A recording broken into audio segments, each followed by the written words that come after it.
This motherfucker. This rug is trying to kill a nigga. Gotta watch out. Instead of diabetes and gun violence, now it's rugs is the leading cause of killers in African American homes.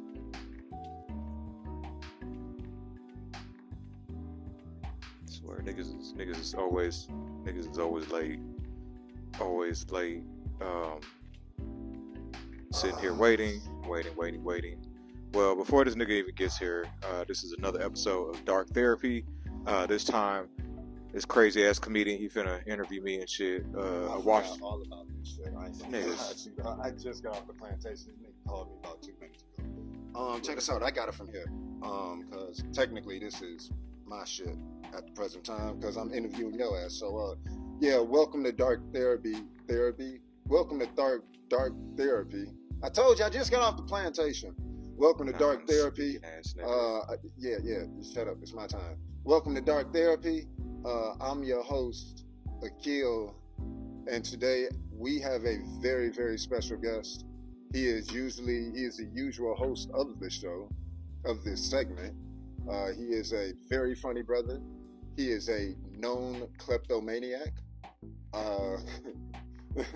This brother is an artist. He is a poet. He is a painter. He is a musician. This motherfucker is a comedian. This nigga is a veteran. This motherfucker is a father. This motherfucker is a survivor. Every goddamn thing you can think of. He's the most honest and open motherfucker I know personally. I swear.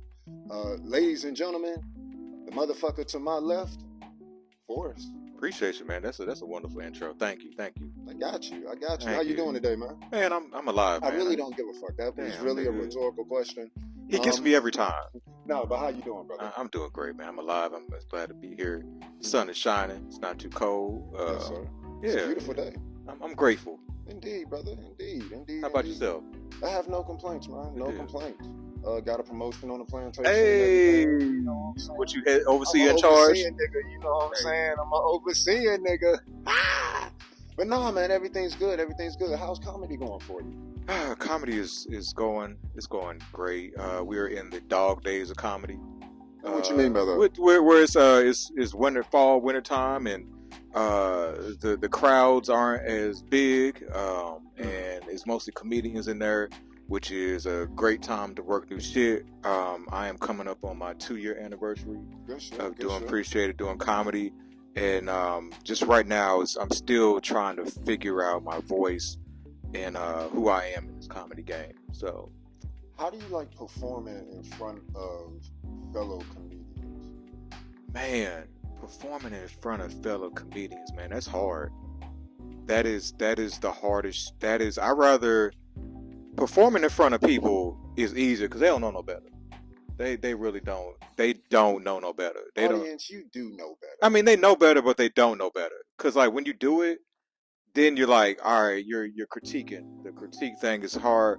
I'm even trying to. I know even when I'm in there, I'm kind of not even really paying attention. I'm just waiting for like to hear something that perks me up. But I will say it's a lot of silence. It's a lot of silence. And if you do get a laugh in that motherfucker, you like, damn, I really earned this bitch. You earned that laugh. Now, do you think the comedians, if they don't laugh, do you think it's because they're hating on you? Do you think it's because they don't think you're funny, or because they're listening to get ideas or to get inspired? It's all of the above. You do have, I know there have been times when beforehand somebody might have said something to me or interaction I dealt with, and like it just kind of turns me off to them. So I'm like, no matter what this motherfucker says, this shit ain't funny. I've been there. Because it's all ego. Like being an artist is just the big ego. That's and then true. you'll have once again, the shit could not be funny, which you in this comedy game you learn that 80% of comedy is not funny. It's not really funny at all. You do, but if you do get a laugh, it's something like I'll say I'm kind of the heroin tester of like, heroin tester. Yeah, if I laugh, then that shit is really fucking funny. Like that shit is really hitting. It's some good shit. That's a and little then arrogant. I mean it is. I Like, mean that's very arrogant. I mean, Yeah. like, who made you judge during execution of what's funny and what's not funny? I feel like my capacity for what's funny is a little bit higher than the average humans.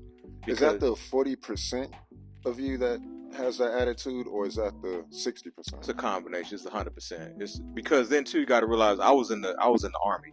That was my training. That was my training ground for like all the things that you shouldn't laugh at. We were laughing at that shit in there. Like, so you just see some wild shit, and then also too, if you can make a motherfucker laugh in a combat zone, like that's not. You got motherfucker bullets flying. You say some wild shit, and you like, damn, it's fucking funny, man. Back to shooting at these Arabs. And that's the beauty of comedy, like when you can make a person genuinely laugh. Because laughing, to make someone genuinely laugh, is the most difficult thing to do. Or I'll say, lastly, is when you almost die, when you're close to dying, and you come back with your brothers, and y'all laughing at that shit. Like, damn, you see that motherfucker almost take your ass? You got blown up in that truck. Your little bitch ass was crying and shit. But that keeps you like. It really keeps you from like, because eventually them demons, like when you're not with your brothers, them demons gonna get a hold of you. So that's why I do, man. I'm fucking getting all emotional and shit thinking about that shit, because I do. That was the. This is what I'm enjoying about comedy is the brotherhood, because I haven't had brotherhood like this since the army, man. Like them was my real life brothers right there. Yeah. So the demons that you speak of, have you ever encountered those demons? Yeah, and if man. so, have you conquered those demons? I don't think you'll ever. I don't think I'll ever conquer them. It'll be a constant battle to the day I die. But it'll be more of they don't have a hold of me as much as they used to. Like when I first got out, I was an angry ass nigga. Like I was angry on the next level. I remember because the war may turn you into a monster. There was one time, like it was like a scene out of Dead Presidents. My baby mama, she said, "I wish you would have died over there." We would get into it, and I was like, I snapped because I'm like, "Bitch, I'm damn near dead," and I literally strangled the fuck out of her. Like I was trying to kill her, and just something, fortunately her sister like pulled me off of her. But yeah, man, dealing with that, dealing with the fact that my kids don't fuck with me because of the shit they saw me do to their mom. I deal with a lot of pain with that. And just being a black man in America, well, mostly black in America, just how wishing, like, how you have this one idea of your life, you think you gonna like, and then like especially before life really hits you, like all these aspirations, all these dreams, I'm gonna do this, and then real life starts hitting you. You're like, damn, I thought things were gonna be one way, but they not this, and it's like I gotta constantly live in that sea of unfulfillment. That's deep. Indeed. Snap, snap, snap, snap, snap. So would you say that you use comedy as a means of therapy? Is comedy therapeutic? Performing, is it therapeutic to tell your story on stage in front of people, whether it be comedians, regular people, the general populace? Yeah, there is a degree of therapy for me.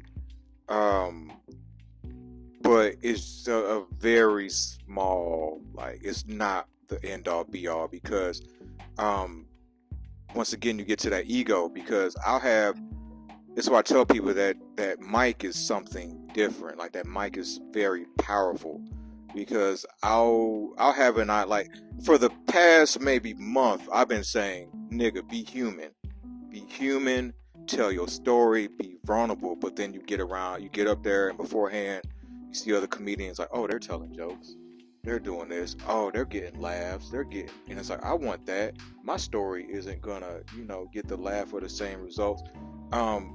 So I will say the therapy part is just being able to get up there, and so then I have to look at the other parts about, okay, the courage that it takes to get on that stage, because public speaking is number one fear of everybody, but the courage to go up there and to speak in front of people and get through your set. And for me also, just to work through my PTSD because when I first started, I'm looking at the doors, I'm looking at the people, I'm looking at their pockets, I'm looking at their eyes, I'm looking for sudden movements and shit.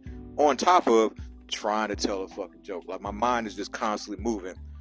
So now over time, fortunately enough, it's starting to slow down for me. I can look at old. It's hard to look at old material, but you got to. But I could see myself a little bit more relaxed as I'm on stage. Okay.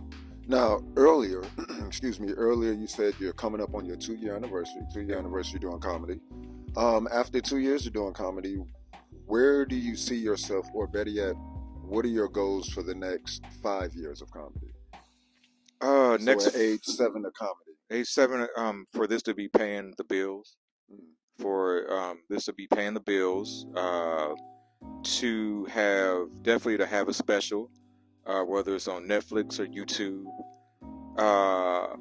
and also I really want to help other comedians. Like I really have an idea to get more veterans into comedy, just to for that therapeutic, because man, we losing each other left and right. And I love coming across other veterans in the game, and just outside of comedy, just talking to them. Like they tell me their stories and stuff like that. So with that, and then also just helping other comedians come up, because I love being around, other, especially the young boys coming in the game, man, and just hearing where they come from, their energy, and I just love encouraging people, because I feel like, what's the point? Like I hate gatekeeping. Like what's the point of holding on to information? That all that does, like passing around information, well, one, it helps each other, and then two, it makes the competition higher. It's like, why? I can show you as many tricks as I can. I'm not gonna give you everything that I got, but I'm gonna put you onto this, and that, and then that makes your game better. And so then when you come up, oh snap! Because when you realize when you're in a room, your best game on that stage is when you got other comedians putting on their best performance. Because you're like, I gotta step it up. So yeah, with that, like I said, I want this shit to pay the bills. I want a special, and then I want to have able to help other comedians. Okay, I like that. Me, on the other hand, I ain't helping none of you motherfuckers. I'm just saying, look, I'm writing my own shit. I'm performing my own shit. Half you motherfuckers be hating any goddamn way on the slide. Smile in my face. Oh, you funny, then talk shit behind my back. Oh, fake ass motherfuckers. That's why I don't fuck with people. You know what I'm saying? I really don't even like people. You know what I'm saying? Because people are fake than a motherfucker. And that's something that I'm very cynical. You know what I'm saying? I gotta work on that. I gotta go to therapy. Have you ever been in therapy? Yeah, man. I've fortunate enough, I was exposed to therapy very early on. My parents, I was fortunate enough to come up middle class, and being exposed to that at 19, because after I flunked out of college, my life just tailspin. And so my parents didn't really know what to do with me, so they got me into therapy. And I had always kind of been in and out of therapy. And then I thought I was going to be a therapist, so then I went to school for it. And then I realized it's just too stressful. And so just through life, I've gone to see a therapist. I've had a great therapist. Shout out to Dr. Godfrey. She talked me off a ledge when I was very suicidal. It was, end of a relationship that I thought was going to be marriage. We niggas, we ready to kill ourselves over some pussy. But then on top of that, a lot of stuff. She is beautiful. It's wonderful. It is worth dying for. Yeah. And then also, it was just a lot of life stuff going on, and she taught me off the ledge. But then I got to a point, I had to switch therapists because of just things were going on. I got to a point where I was like, I'm getting too advanced with therapy. Like everything, like I do this, and then the therapist is telling me shit that I already know. I already can anticipate what the therapist is going to say, and then I see the therapist like kind of zoning out. So that means I've gotten way super advanced. So I was like, you know what? I started this thing where I literally, I need to do this here, and I could feel it. Where I'll do the same thing right here. I'll turn on my phone, and I just talk through trauma. I just talk through the pain that I've dealt with, the traumatizing stuff that I've dealt with, my relationships, and it just allows me to kind of just get that shit out. So with that being said, I want to, I want to go to therapy, and I want to express, what the fuck is going on with me, because I've always known that, I've been a little off. I'm functional, right? But I've always been a little off. But there's a stigma in the black community about therapy. Yeah. You know what I'm saying? Like, from when I was growing up, I heard that therapist was for rich people and white folks. right? And when it come to us, all we need is Jesus, some soul food. You know what I'm saying? We sweep the mental health up under the rug. We lock them up in rooms. We call them special and shit like that when they're really hurting. You know what I'm saying? So I say all that to say, what are the best ways, or I should say, what are the best ways for you to push through trauma outside of talking it out? Like, how do you deal with it? With that art, man, art just a lot of times I can't even speak about because when you start, that's the thing. This a trick that us therapists learn how to do to spot the real from the fake. When you're talking about some real traumatic shit, some real shit, like your body will just stop. Like you won't be able to even say it because it's just that overwhelming. And so with that, that's why I love art. I love I've recently picked up, taking it seriously, learn how to play the guitar. And so I can't even, like, when I don't have the words, I'll literally just go in and I'll just pick up the guitar and it ain't even got to be a song, just literally strumming the chords or something like that. And that painting really, really helps, just being able to get it out on there. How long have you been a painter? 3 years. Yeah, about 3 years. Yeah, something like that. Yeah, 3 years. Yeah, because... You mean to tell me, so, look, I have some of this brother's art, where I stay. You mean to tell me you only been doing this shit for about 3 years or so? Yeah.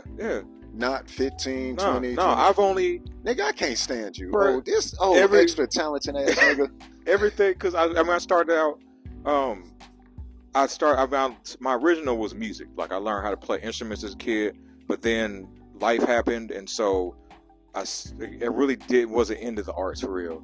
And then, I went to school. I was in the Army, went to school, got degrees, and then I want to say about 2018 is when I bought my first camera. And so a young lady, she had one of the homegirls, she had a camera. I was like, oh shit, I could do this. Like, I picked it up, and then I was taking pictures. I was selling pictures at art shows, and then one of my homegirls that was in the art game, Wintress, exactly be her name. She had a show out here, definitely wonderful artist, and I saw she was doing painting, and I just saw, once again, here's ego again, but I saw people stopping at her paintings and having conversations, and the whole, like, it's like the whole, why is this person stopped? What are they seeing? And then just like having them there. And I was like, you know what? I want to do that. I want to start painting. So I got a thing of Crayola paint, because I was asking artists, like, what do you start with? Artists, it was like, do this, do this. I was like, let me simplify this shit. So I literally went to Family Dollar, got the little bit size Crayola paint, and then got some cardboard boxes, and I just started on that. And then that's just been the evolution. Now, at some point, I do want to sit my ass down and watch some YouTube videos so I can get better at the craft. Because, as an artist, you don't want to be stagnant. So, yeah, man, you're just seeing what I've been doing just off the top of the dome for the last 3 years. All right, then. So this is something that I want to do. This is something that I usually do with my guests. A little rapid fire. Gotcha. So I'm going to just ask you a question and quick answer. All right. All right? What's your favorite book? Oh, shit, the Bible. Okay. What's your second favorite book? Because see, every nigga's favorite book is the Bible. It's the No. Bible. I only saying that because I'm actually reading it from beginning to end. Like, I'm in the book of Isaiah right now, but it's a beautifully written book. Like, if you actually read it and take away the religious aspect of it and just read it as a book, the names are hell to pronounce. I know they are. Let me see my second favorite book. Fuck, if I can just because it's a burn in my head and I just looked at it. All About Love by Bell Hooks. Okay, favorite movie? Favorite movie, Shawshank Redemption. Ooh, interesting. Perfect first date. Perfect first day. What has got me the most pussy?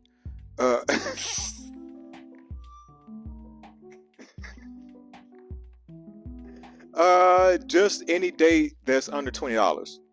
Okay, any date under $20. Okay. Yeah, so Grand Central and in East Atlanta Village. There we go.